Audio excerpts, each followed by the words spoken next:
Hello and welcome. Before we begin this webinar, we would like to acknowledge the homeland of the many First Nations and Métis people whose ancestors walked this land. We're grateful to work, live, and learn on the traditional territory of Treaty 8. So welcome to How FireSmart is Your Community. Brought to you today by the County of Grand Prairie, Forest Improvement Association of Alberta, and the Lesser Slave Forest Education Society, with support from FireSmart Alberta. So if you have some questions during the presentation, please feel free to write them in the chat box or unmute your mic and ask us. We'll also have question breaks throughout the presentation. We have some short videos for you to watch, and they're only about 2 to 3 minutes long.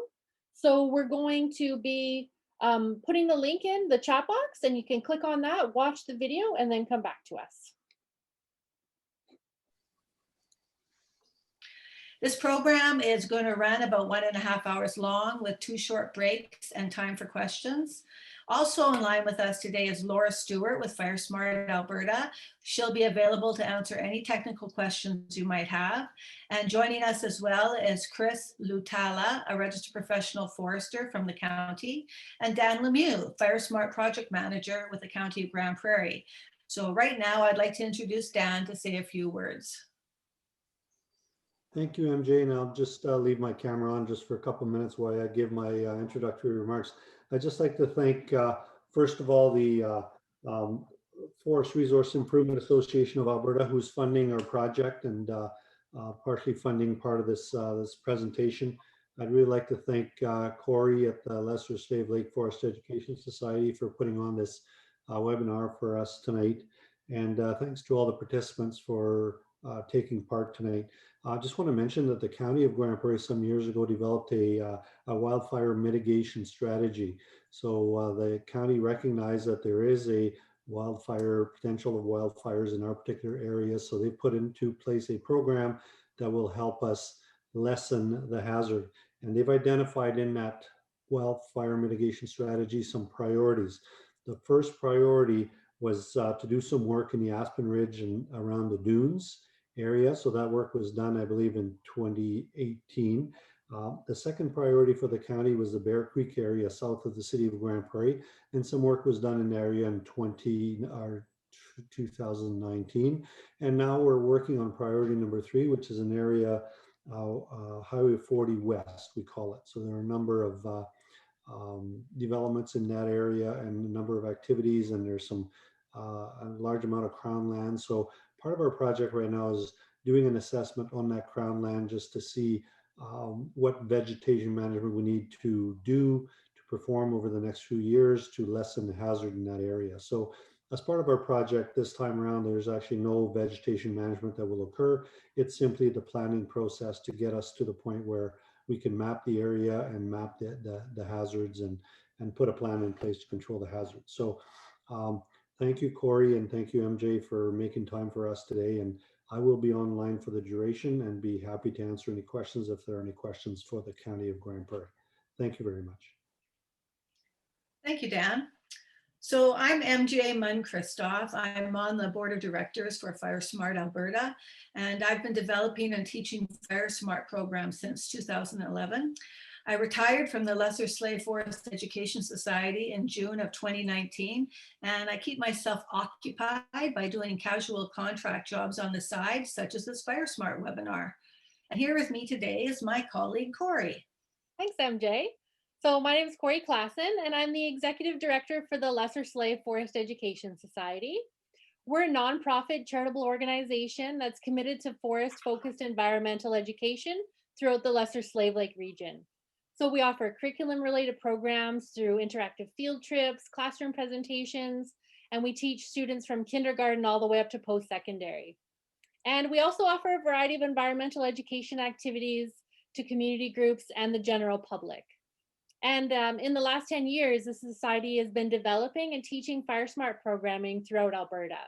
And we're currently teaming up with FireSmart Alberta to develop ways to continue FireSmart education in the province. And tonight, we're going to explore the world of FireSmart. So what is it? How does it work?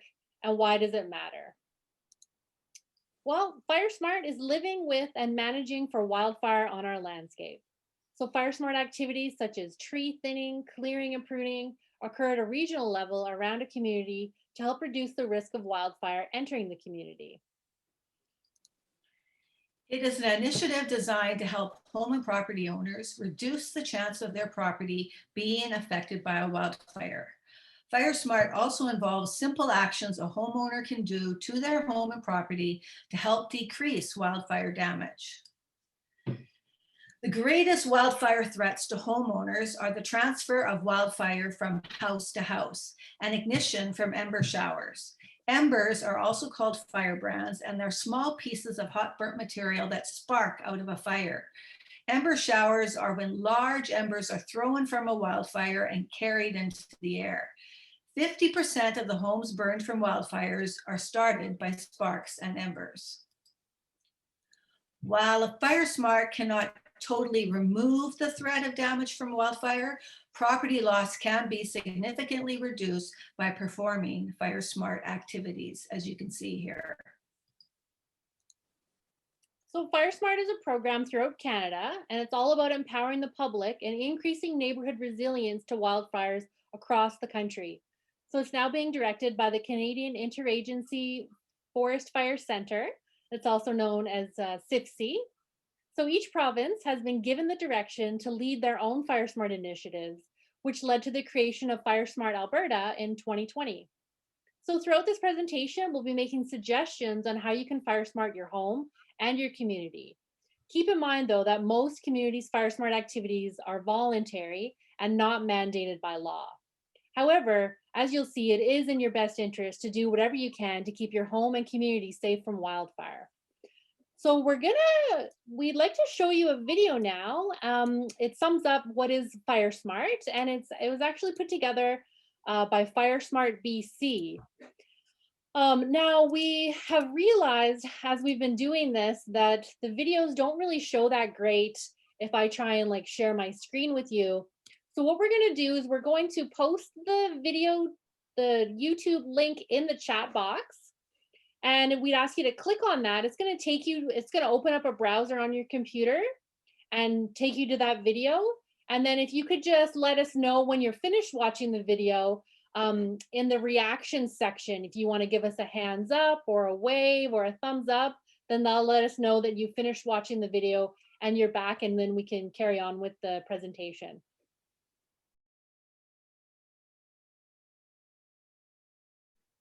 All right. So we're going to get going here. So what's on the docket today? First, we'll look at the 7 disciplines that are the building blocks of the FireSmart program. Then we will explore the world of fire, which is important for understanding how FireSmart works.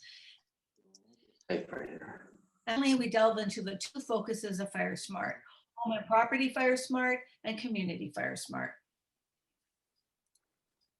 So for the purposes of this webinar, we're going to use the town of Slave Lake, Alberta as our FireSmart example. And this is because in 2011, 1/3 of the town burnt down from the wildfires, as well as many homes in the surrounding Lesser Slave Lake region. With funding from the government of Alberta, Slave Lake spent the next 10 years doing FireSmart projects in and around the community and learning as much as they could. So both MJ and I are from Slave Lake, and that's where most of our FireSmart experience originates from. In this photo, you can see the town, and here's the eastern shore of Lesser Slave Lake. And then you can see how the boreal forest surrounds the town. So since the wildfires of May 2011, and we're just coming up on the 10-year anniversary this month, Slave Lake has become synonymous with wildfire. So between the 3 wildfires of May 2011, over 428 single-family homes, 7 multifamily dwellings, 19 non-residential buildings were damaged or lost in the fire, and over 15,000 people had to be evacuated for over 12 days. So it made headlines across the country, but these weren't the first large wildfires in the area or the first to cause an evacuation. So as you can see by this map, the Lesser Slave Lake area has had 5 major wildfires in the past 53 years. But the 2011 fire is the only fire to enter the town of Slave Lake and surrounding communities, where it not only destroyed homes and businesses, but sadly, it took the life of a helicopter pilot. This fire is known as the Flat Top Complex, and you can see it here in orange. Creek, Widewater, and Wagner, Slave Lake, and then the other one is up on top of the screen there. It's in the Lesser Slave Lake Provincial Park.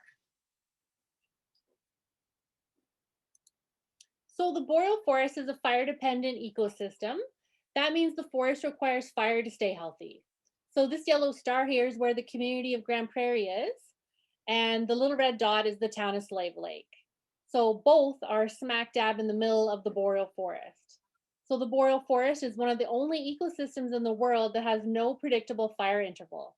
For most ecosystems, like the mixedwood forest, seen here in the orange, around the Great Lakes, you can expect a wildfire on a regular cycle, like around every 100 or 500 years. But in the boreal, it could happen next year or 50 years from now. We just can't predict it.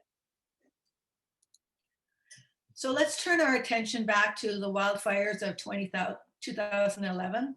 The three wildfires of the Flat Top Complex caused damage in the communities of Slave Lake, Widewater, and Canyon Creek, plus significant damage to a number of properties and small country subdivisions. Here we have Fire 65, which is the famous fire that burnt 4,700 hectares and part of the town of Slave Lake. There's also the lesser known Fire 56 that burned into the hamlets of Widewater, Wagner, and Canyon Creek, as well as Fire 82 out near Martin Mountain, which is the Lesser Slave Lake Provincial Park. There wasn't much damage, but it did create a lot of smoke, and it generated some panic that it would cut off the evacuation routes to the north. And because of those wildfires, the government provided a lot of recovery funding, and this helped to fund a variety of projects, including FireSmart treatments around the town and throughout the municipality of Lesser Slave River. In many places, they're doing community FireSmart treatments like the one seen here. So the forest starts out by looking like the forest in the top photo, but then through thinning and cleaning out the undergrowth, the forest becomes like the one at the bottom picture here. Corey, you'll have to continue for a moment. Sure. So the recovery funding also supported a number of education projects focusing on FireSmart, like these ones shown here, which have been developed for youth and the general public. And this brings us back to the job at hand. So what is FireSmart? How does it work? And why does it matter? Well, the FireSmart program is a program for wildland-urban interface wildfire loss prevention. So that's quite a mouthful. So I just want to break it down for you. The first start is the wildland-urban interface. So you might have heard it referred to as the WUI.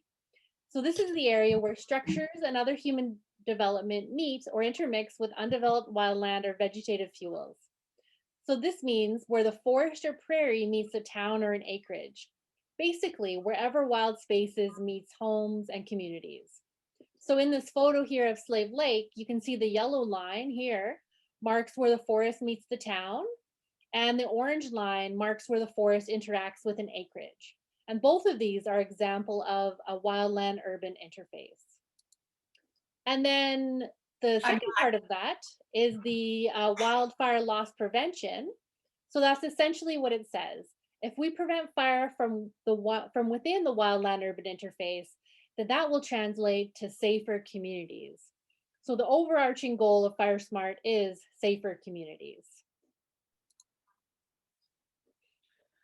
Sorry about that, guys. I lost my internet connection there for a minute. So we have two components of FireSmart: home and property, which is about reducing the likelihood of your home igniting during a wildfire situation. On the left of the screen is a house in Slave Lake that was ignited by embers. We'll be discussing embers and home protection tips later in the program. And another component is Community FireSmart, which is about reducing the likelihood of a wildfire even reaching the town. The photo on the right shows the town of Slave Lake after fire embers blew across the highway. Community FireSmart works to prevent the wildfire from entering the town. If you do home and property FireSmart, it would help prevent the house-to-house ignitions that spread across entire neighborhoods. The goal of FireSmart is to help prevent events like Slave Lake 2011 from happening. Well, how? We think FireWise, the American version of FireSmart, says it best. So it says a fire-wise home is one that is designed, built, and maintained to withstand wildfire without the help of the fire department. That basically says it all, folks. This definition is based on principles originally developed by the National Fire Protection Association in the United States, and FireSmart Canada continues to work with them on a collaborative engagement and research. Okay, so FireSmart works towards fire loss prevention by applying a combination of all 7 FireSmart disciplines, as you can see here. So we have education, vegetation management, legislation and planning, development considerations, interagency cooperation, emergency planning, and finally cross-training. So the first one is education. So this means working with people in the community so they make better choices about building materials, landscaping choices, and reducing the fuels on their property. Education also aims to help understand the importance and science behind community fire smart treatments. So discipline 2 is vegetation management. These are the fire smart treatments that happen at a community level. So if you see people in jumpsuits armed with chainsaws in your neighborhood, there's likely some community fire smart going on. It includes fuel removal, like getting rid of the dead and down trees and shrubs, which are dry and great fuel for a fire. An example of fuel reduction is pruning trees 2 meters from the ground and up. Basically, it lessens the chance of a fire from climbing up a tree. And species conversion, which sounds ominous, but it's simply just replacing evergreen plants such as a spruce tree near your house with a broadleaf tree such as a birch tree. We're going to explore this part in more details when we discuss community fire smart treatments. Okay, and then there's also a lot of behind the scenes work that make all those fire smart treatments happen. So this takes a joint effort between communities and local companies. So discipline 3, 4, and 5, legislation and planning, development considerations, and interagency cooperation are major considerations when developing a fire smart program in your community. So applying all 7 disciplines is a part of implementing a wildfire mitigation strategy.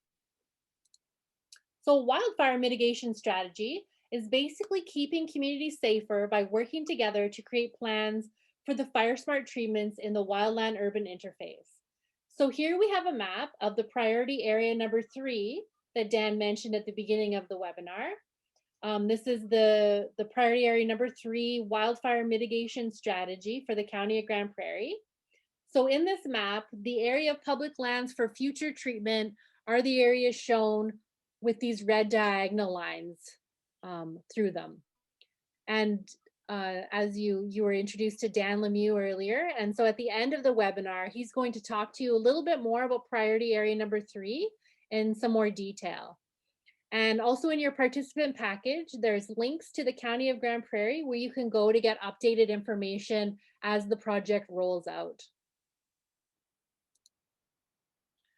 All right, discipline 6, it's emergency planning. What this comes down to is basically a guidebook to the who, what, where, when, and how for big emergencies like wildfire.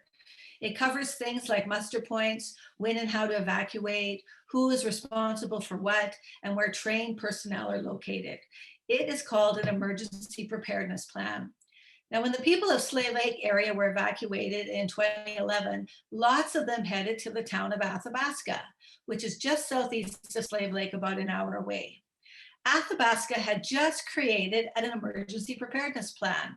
And by the time the evacuees reached Athabasca, they had everything from food to shelter set up and ready for use. It was a great stress preventer for both the town and the evacuees. In fact, one volunteer from Athabasca said, everyone was patiently waiting for the Slave Lakers to arrive. They waited so long, they were wondering if they went through all this work for nothing. And then the first car was spotted coming down the hill with hundreds of vehicles following, and the town of Athabasca knew they were ready. So emergency situations are stressful enough, and having an emergency preparedness plan in place can remove all the added stress of managing both citizens and emergency workers. So another stress reducer is discipline 7, cross-training. Wildfires, as we know, don't respect jurisdictional boundaries. They can move from forested lands into neighborhoods and vice versa. So cross-training aims to bring emergency response organizations together for the purpose of identifying potential weaknesses and gaps prior to an actual emergency. So for example, in Northern Alberta, many communities have two types of firefighters. So we have the structural firefighters and then the wildland firefighters. So the structural guys are your local firefighters, and they're responsible for the structures like houses, businesses. They have access to materials like fire trucks, hydrants. And then the wildland guys, they're responsible for controlling wildfires, and they have access to equipment like planes and helicopters. So through cross training, firefighters gain skills in both types of firefighting. So that's the 7 disciplines in kind of a very abbreviated format. It's a little bit more complicated, but we didn't want to keep you here with us all night. So we wanted to give you just an overview of how involved FireSmart projects are. So if you do have any questions up till now about the 7 disciplines or any other of the material we covered so far, it would be a great time to ask.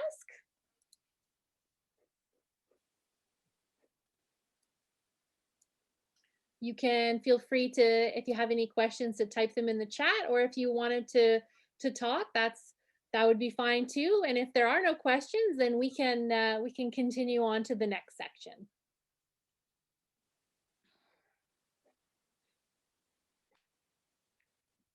Okay, awesome. All right. Before we delve deeper into FireSmart, let's make sure everyone understands how fire works. Have you heard of the fire triangle before? Well, there are 3 main elements necessary in order for a fire to survive. So anybody out there know what those 3 main things are? Don't have a talkative crew here today, Pat Corey. So we'll go to the next one. So what does the fire need? It needs fuel, heat, and oxygen. Together, they are called the fire triangle. And if you take away any of these 3 things, fuel, heat, or oxygen, the fire is going to fail. The basic principle behind FireSmart is to take away one of these 3 things. Usually it's fuel, no fire. And sometimes it's heat. Putting water on a fire is like taking out the heat. All right, so if you live in the boreal forest, you need to know how wildfires get started. Prevention is the best and easiest way to protect our homes and communities. And of course, we have natural and human causes for wildfires. So what do you guys know? We live in the boreal. How do wildfires start? Feel free to type it in the chat, or you can say it if you want to talk about some of the ways fire starts in the boreal forest. Campfires. Thank you, Tracy. Absolutely. Lightning. Lightning, yes, thank you. So we got kind of the main ones for human caused and natural. So you can see there's really only 2 natural causes for wildfires. Yeah, of course, Sharon, thank you. So people being careless. So for the natural causes, we have spontaneous heating. So like in a hay or manure pile, or of course, as someone mentioned, the lightning. So lightning strikes do cause wildfires. And then there's a variety of human factors. You know, being careless, of course, is the number 1 reason. And people can be careless with their campfires. They can, their burn barrels can get out of control, or a variety of other ways, as you can see in this picture. And actually, an average of 63% of wildfires in Alberta are human caused. So this means they're preventable. And actually, in 2020 alone, 88% of fires were human caused. So, you know, I can't emphasize this enough. A lot of people are out recreating on the land right now because it's, you know, COVID is causing us to do some different things, and maybe more people are getting out than they used to. So the number last year went up from 63 on average to 88%. So, it's really important that we not be careless when we're out there. So if you're out camping and recreating this summer, just make sure that your campfire is completely out. So there are three main types of fire. You have ground fires. Those are the ones moving along the ground under the vegetation. They're weak and low heat fire. And secondly, we have surface fires, which can light ladder fuels, moving the fire upwards into the crown. So what do I mean by ladder fuels? Well, ladder fuels are things like shrubs, small trees, and low-hanging branches that move the fire from the ground to the top of the trees, which is also called the crown. Once in the crown, the fire can grow quickly, spread quickly, and even create winds, making it more difficult to control. So here's a little image just to help you remember. Think of it as a happy fire walking up a ladder labeled small trees, shrubs, and branches. The fire is happy because he's about to grow into a crown fire. He's going to be faster, hotter, stronger, and harder to control than a lowly ground fire. Crown fires can generate their own winds and have the added power of embers. So we're going to watch a video. We'll post this video in the chat box like we did last time, and we're going to give you about 5 minutes to watch it. Give us a thumbs up or a wave when you are done watching like you did last time. The person speaking as soon as the video starts is Jack Cohen. He is a well-respected researcher in the field of fire science throughout the world. Jack has been involved in wildland fire research since the early 1970s and works for the U.S. Forest Service Fire Laboratories. We know the video is old, but it brings up some really, really good points. So go ahead, click on the video, and we'll see you back here in a few minutes.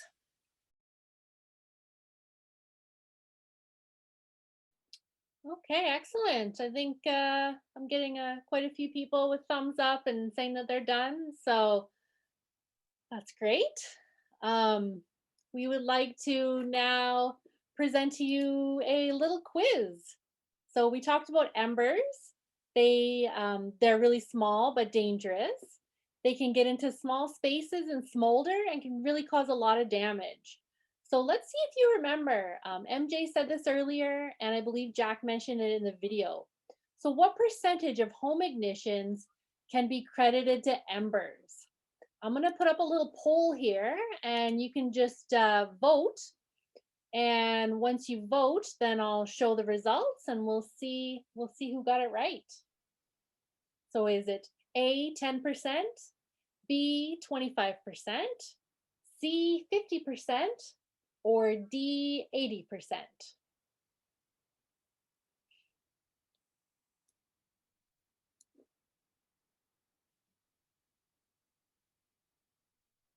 Okay, we got a few votes in. Great.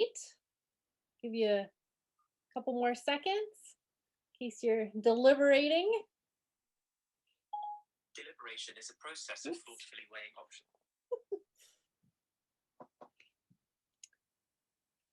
Okay, so let's share the results here and see how you did. Okay, so some of you chose, 67% of you chose D, and 33% of you chose C. So let's see. So those of you that chose C were correct. So actually 50% of home ignitions are actually caused by embers.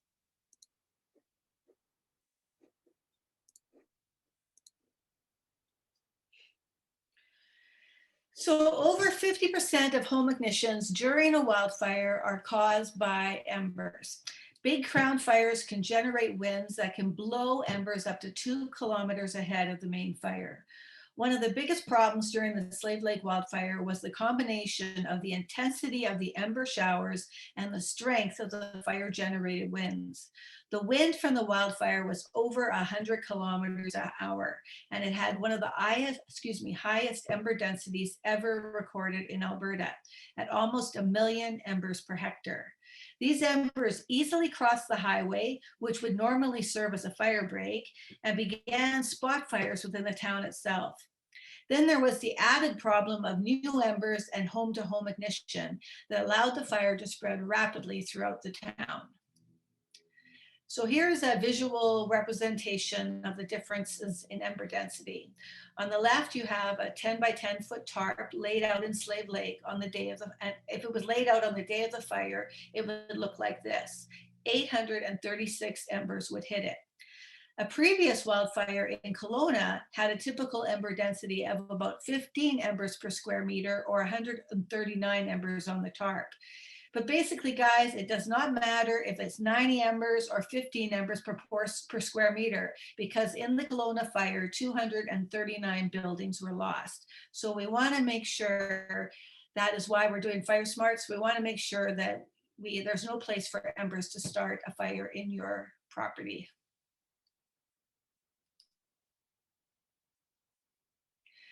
So home and property FireSmart, that's what you can do around your own place, and community FireSmart, or the actions that local towns and governments are taking to reduce the threat of wildfire to their community. Okay, so here's how FireSmart views your home and property. First, we have the non-combustible zone. This is the house and everything attached to it out to 1.5 meters. So keeping non-combustible materials out of this zone reduces the chance of wind-blown embers igniting materials near your house. Zone 1 is 1.5 to 10 meters out from the house. So this should be a fire-resistant zone, free of all materials that could easily ignite from a wildfire. Then we have Zone 2. This is 10 to 30 meters out from the house. So if you regularly clean up accumulations of fallen branches, dry grasses, and needles on the ground, this will eliminate potential fuels for a fire. And then finally, we have Zone 3. So this is 30 to 100 meters out from your house. So it really only applies if you're on an acreage or if you have a really big city or town lot. And here you can look for opportunities to make a fire break by creating space between trees and other potentially flammable vegetation. So we have a little short video for you to watch that explains why these measurements were chosen for the different zones. So it's just a short one here, and I'll post it into the chat box. And then if you want to let us know when you get back, that would be great.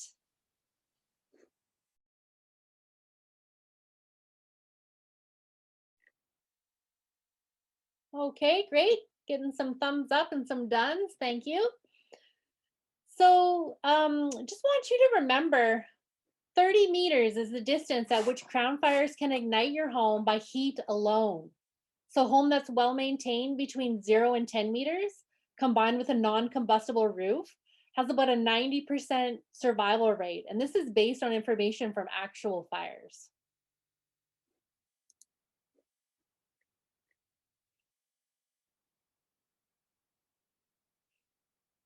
Sorry, guys, I had muted myself. Okay, so this is the form that you will use when doing an assessment of your home and property. To go through the entire assessment in detail is another webinar in itself. So we're just going to touch on the basics to get you started. And this form is also included in your participant package, and you can download it from FireSmart Canada as well. So the first section is basically about your home, the roof, the siding, the gutters, and the deck. And then the rest of the form refers to the non-combustible zones that we talked about before. So non-combustible zones, zones 1, zones 2, and zone 3. So if you get more than 35 points, your home is considered extreme hazard level. Goal is to have less than 21 points. Then you have a low hazard level, which is where you want your house to be. So for example, this is a close-up of hazards 1 and 5.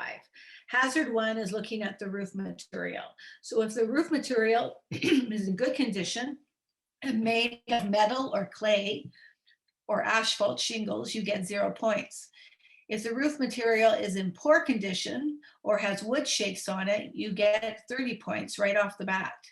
So poor condition means the shingles are starting to curl up, or there's a hole or open space where embers can fly into and get underneath the roofing material.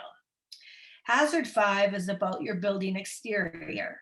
If the side of your house is made up of fiber cement, like hardy board, or if it is made up of stucco, log, metal, brick, or stone, then you get 0 points. But if it was made up of vinyl, you get 6 points.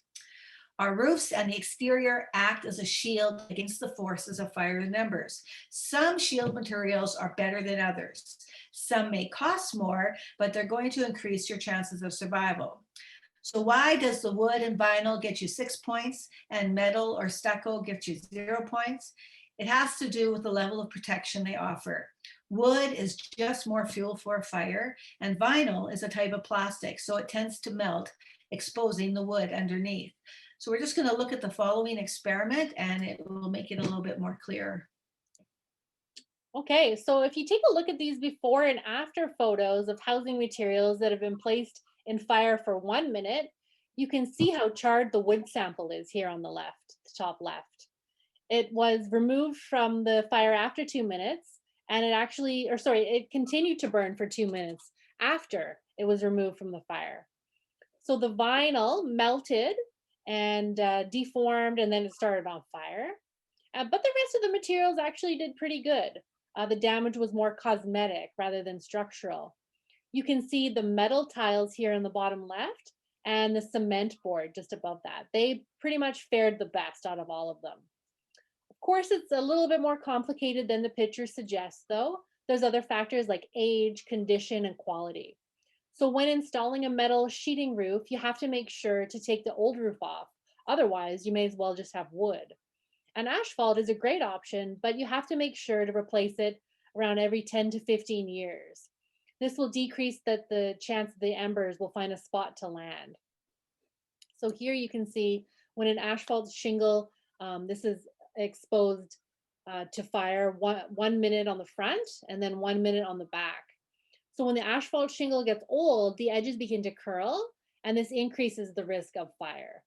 So just remember, as long as you maintain your roof and replace it before the edges begin to curl, you should be good. And then there's other FireSmart actions that you can do around your home that are really low cost. So you can clean your gutters regularly, landscape with non-flammable materials like rocks, stack your firewood 10 meters away from structures, or if that's not possible, just as far away as you can on your property. Prune evergreen trees 2 meters from the ground, and then mow the lawn and rake the leaves regularly. So what we're really doing here is reducing the fuels available for a fire. So if we think back to the fire triangle, if we don't have fuel, then we don't have a fire. And FireSmart, it doesn't have to happen all at once. You can always make the upgrades when your home needs it. Just instead of replacing the vinyl with more vinyl, you can change it to cement board or metal sheeting. It'll be more expensive at the outset, but it offers better protection and has potential for huge savings when a wildfire rolls through town. So when your home is the one left standing, this really more than makes up for the original costs. So we'd like to take another little question break. If there are any questions of any of the content we've covered so far, we have a little bit more to go. We want to talk about vegetation and then community FireSmart.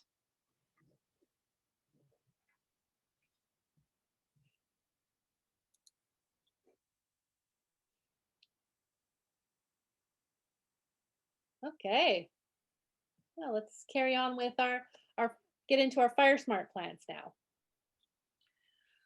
Okay, the types of plants you have around your home are really important. So let's start by learning about the different tree types. In the boreal forest, we have deciduous and coniferous trees. And one of the easiest ways to tell the difference is to look at the leaves. Are they big and broad like a birch tree and fall off in the autumn? That's a deciduous tree. Or do they have needles that stay on all year like a spruce or a pine? That's a coniferous tree. The reason coniferous trees are not considered FireSmart has to do with fuel. First, coniferous trees generally have more branches and their trunks are full of resins, which add to their flammability. Secondly, conifers are great for supplying ladder fuels. Often they have branches all the way to the ground. That gives fire easier access to the tree. Deciduous trees, on the other hand, usually have fewer lower hanging branches. And third, the trunks of many deciduous trees hold more moisture, making them kind of like standing water pipes. In the picture on the right, both the pine, which is the black one, and the aspens, which are the white ones in the back, were exposed to the same fire in May 2011. But look at the difference in the intensity of the fire. The pine is completely charred, but the aspens are only partially damaged. So another way to classify plants are whether they're woody or non-woody. So basically your woody plants are your trees and shrubs. So they continue to grow bigger every year from the trunk or the stem. So these are the ones that you can see all year round, even in the winter time. Non-woody plants are plants like flowers, grasses, and ferns. So these plants die back down to the root level every year. One exception is moss. They're non-woody. They just don't die back down to the root level each year.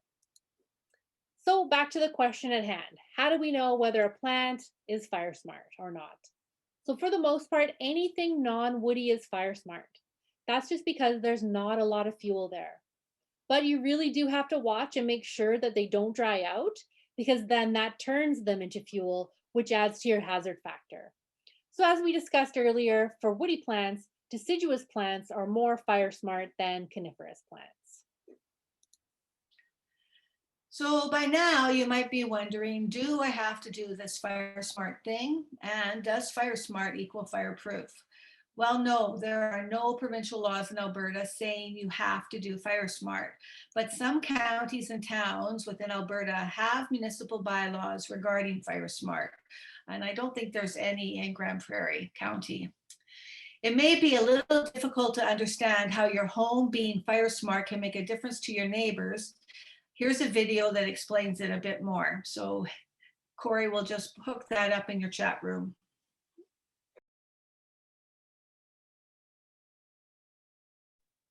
Okay, looks like people are mostly done the video. That's great. All right, so just so you know, there were 1,700 people helping to control the fires around Slave Lake, and we still lost 730 homes. You have to remember that priority one is protecting individual homes. Oops, missed a page. That basically covers the home and property FireSmart portion of the program. And if you want more detail on how to do assessments for your home and property, you can look in your participant package where you'll find contact information for the fire marshal for the County of Grand Prairie and also the wildfire prevention officer with agriculture and forestry here in Grand Prairie. You can also download the FireSmart at home. FireSmart Begins at Home app. The app is available for download for Android and Apple devices, and this info is also in your participant package.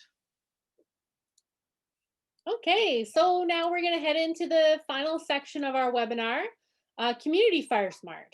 So we're going to start at the beginning. What is Community FireSmart? Well, Community FireSmart begins with preparing a FireSmart community plan, and this is something the County of Grand Prairie has already done. So the first step is to assess wildfire hazard and risk for your community. The second step is to find experts to provide technical expertise. And the third step is to bring in all the key stakeholders.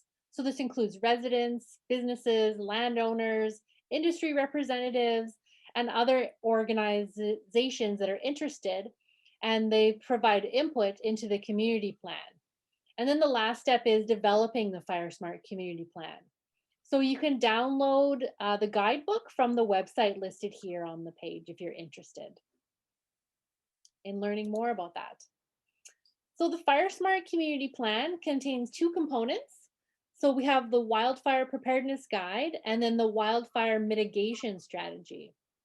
So Wildfire Preparedness Guide, this is basically an operational guide. It's developed for emergency responders to use when wildfire threatens a community. And then the Wildfire Mitigation Strategy, this outlines the FireSmart activities that a municipality can put into practice to help reduce the risk of an impact of wildfire. So you can find more information on the mitigation strategy in your area by going to the County of Grand Prairie's website. And Tracy also posted website into the chat box there. So you can always click on that as well.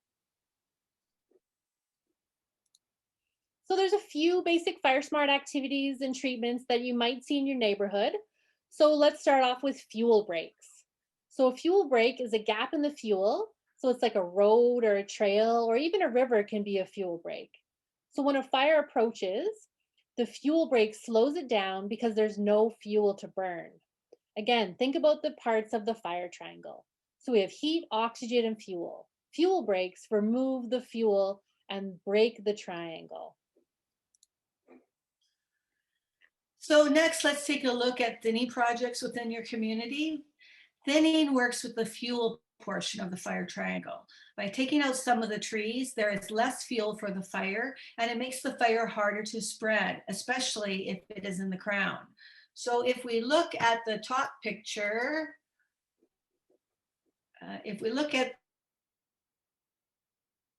see how thick the trees are, and the bottom, you're going to have to take over here, Corey. My computer is kicking me out. Sure.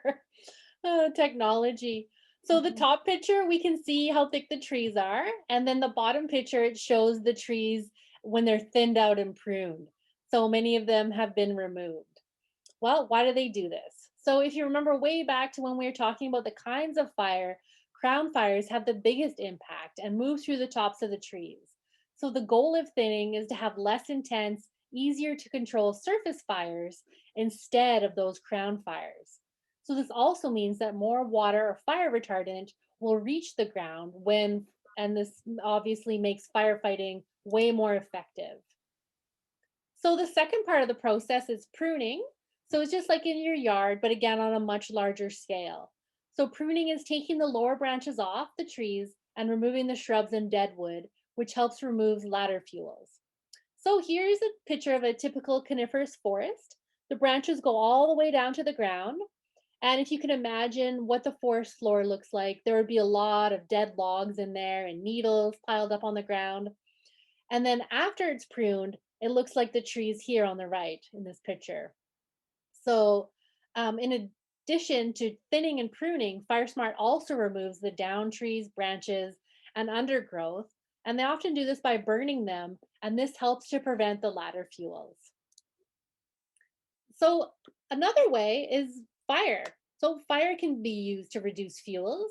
I know it sounds a little bit counterintuitive. Sometimes though, after thinning and pruning, fire is used to remove the extra fuel from the area, like in the top photo here. And then other times you'll see prescribed burning, and this only happens when the conditions are just right. So prescribed burns, you often see it around rail lines and ditches and open grassy areas. So we actually have a lot of this in the springtime around Slave Lake. So burning these areas helps prevent fuel from building up. And it also means healthier, greener grass. And this is less likely to burn, or it'll burn slower than years worth of dead grass piled up. So this means if a rail line sparks a fire, it'll hopefully move slowly enough to give firefighters time to respond before it reaches the forest. So we have one final little video for you that covers these concepts. The video was created for elementary age students, but we wanted to include it here. We thought it was really cute and a really good summary of community FireSmart. So I'm just going to paste that in the chat box there, and it's just a couple of minutes long. So just let me know when you're back. Thanks.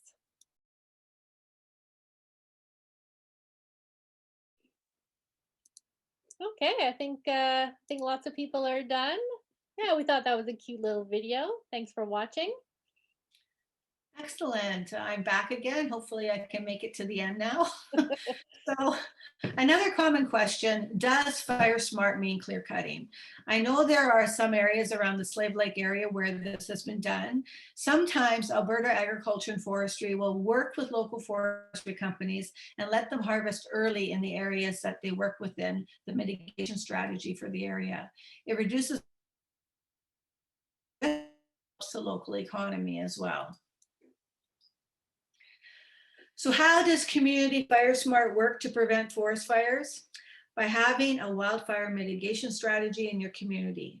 This strategy outlines FireSmart activities across all 7 disciplines that, when implemented, will reduce the risk and impact of wildfire on a community. For example, FireSmart treatments around your community help to reduce available fuels. This will help slow the fire down. And if there are any spot fires caused by embers, the fire will not be able to go too far because there isn't too much to burn.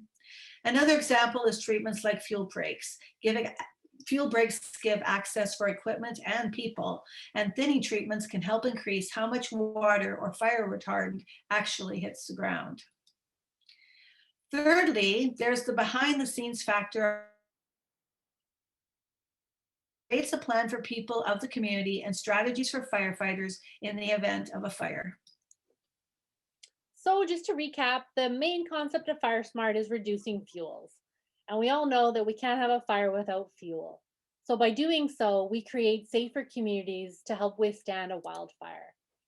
And remember, FireSmart around your home can be as easy as keeping your roof and gutters clean, mowing the lawn, raking leaves, making sure you have FireSmart landscaping plan, and moving your firewood and other combustibles out of the non-combustible zone and zone 1. So community FireSmart practices that you may see where you live are thinning, pruning, fire breaks, woodpile burning, prescribed burns, removal of dead and down trees, and maybe even some salvage timber harvesting. So just remember, we don't have fuel, we don't have fire. So how FireSmart is your community? To find out more info on the County of Grand Prairie's FireSmart project, you can visit the website listed above, and it's also in your participant package. If you want to know more about whether your house is FireSmart or if you want your home assessed, call your local fire marshal at the County of Grand Prairie, or you can go to any of the following websites on the screen: FireSmart Canada, the Alberta government's wildfire website, or you can check out FireSmart Alberta, which will have a new website up and running this spring sometime. Just look up firesmartalberta.ca. Okay, well, we'd like to thank everybody for attending How FireSmart is Your Community. We hope you're leaving us today with a better idea of what FireSmart is all about. And we really want to thank all of these organizations here and the people that made this webinar possible. So we'd like to turn it over to our host now, Dan Lemieux. But before we do, we just were wondering if there are any further questions from us about FireSmart in general.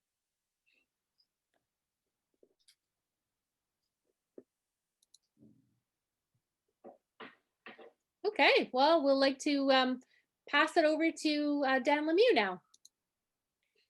Thank you very much, Corey, and thank you for your presentation. Could you hear me okay? Yes. Okay, great. So thank you for putting the priority area number 3 map back up. So I saw there were a couple questions in the chat box. So I just want to address a little bit of the project and what the steps are that we're taking as part of this project. So early this year, I believe in January, somebody says they cannot hear me. Sharon cannot hear me. Can the rest of you hear me okay? Yes, I can hear you. Yeah. Okay, I'm getting a whole bunch of thumbs up. So yeah, I'm not sure what the issue with is with Sharon, but since the rest of you can hear me, I'll just continue. So I just want to let people know that the very first step that we took is that we put out a request for proposal and hired a professional forester in January, and signed a contract with this professional forester for him to do an assessment on Crown land. So the hash marks that you see on the map on the screen are Crown land. So this is part of the community FireSmart. So we will not be doing any work on private properties. We will be doing assessment on Crown land. We'll be working with Alberta Forestry to do the assessment and identify the hazards on Crown land. That's why we felt it would be important to do the FireSmart education session so that people understand that there are also things they can do on their private property, because we cannot go on people's private properties now, neither do we want to go on people's private property. So the work that the County of Grand Prairie is planning on doing is on Crown land only. The forester that we've hired will be doing a survey of that crown land and will be mapping areas where there are hazards where he feels we need to do some treatment. The mapping, once it's developed, we will hold some more engagement sessions, and you've seen the link that Tracy has posted, so please feel free to check out that page on the county website and subscribe to that page. And whenever we are making progress on the project, you will be notified of some of the project updates. So we will be, based on the work that the professional forester is doing, we'll be holding more engagement sessions, and we'll be letting you know, if you subscribe to our page, when these engagement sessions will be. We will present to you what the findings are from our professional forester, and then we'll be gathering some more feedback and input from the community and the people that live in that particular area. And once we've got that feedback, we'll prepare a final report for council. We'll take a final report to county council, and then once that report is approved by council, then county administration will plan to do some follow-up vegetation management, whatever the recommendation is and whatever the approval is from council. So that vegetation management, that work will not occur as part of this project. That will occur as part of a future project. So we don't have a timeline for when that will happen. So basically, I hope that gives you a little bit of an idea in terms of what the steps are in the process. We plan on getting this work completed sometimes this summer. Part of the process is also First Nation consultation. So we've started with the First Nation consultation, and the First Nations are involved in this particular project. So anyway, so the map that you see is the area in red is the area that we're considering for treatment. So I believe there was a question in the chat. Is there work happening from Range Road 63 East? So the answer to that, I think on the map, I'm seeing Range Road 63. So there will be, yes, there will be work done from Range Road 63 East. That's where the Wapiti Nordic Ski Club is. And that is a lease that they have on Crown land. So there'll be assessment done in that area. Whether there's any treatment that will be done or not, we're not sure, but certainly that is within the area that we are evaluating. So, and I'd be happy to answer any other questions if anybody has any questions. I've also posted a phone number where you can reach either myself or Tracy Green. We're both really involved with this project, so we'd really be happy to hear from you. If you don't want to ask your question tonight and you want to contact us, please feel free to give us a shout at any time, and we'd be happy to have a conversation with you. So Dan, I got a message, just a private chat, just asking what is the process to request a fire break east of Deer Ridge Estates? So what I would suggest is you give us a call at the county. You can talk to Tracy or myself, and then we'll hook you up with our professional forester, and you can sort of have that conversation with him. He will definitely be assessing that area east of Deer Ridge Estate. That's Crown land that he will be assessing. But if you wish to speak to our professional forester about some issues that you see in that area, please contact us, and we'll put you in touch with Chris. Okay, and then Tracy posted the phone number in the chat box, so you can, if you want to write that down, then you can give them a call. Thank you for that question, Corey. So are there any other questions from anybody else? Okay, seeing none, I'll just again thank you, Corey, but I'll turn it over to you to do a wrap up. Excellent. So yeah, thank you, Dan, and thank you, Tracy, and everyone at the county for inviting us to take part in this webinar today. We have a few technical glitches, but we made it through. So thank you again. MJ? Yes, thank you guys. It was we were curious how long it was going to be with the video. So we're really glad that it worked out. And if you have any feedback for us, it would be helpful because most likely we'll be doing this presentation again. So we'd like to improve it if it needs some improving. So just let us know or let your messages go to Tracy. Thank you very much. Thank you. Have a good evening, everyone.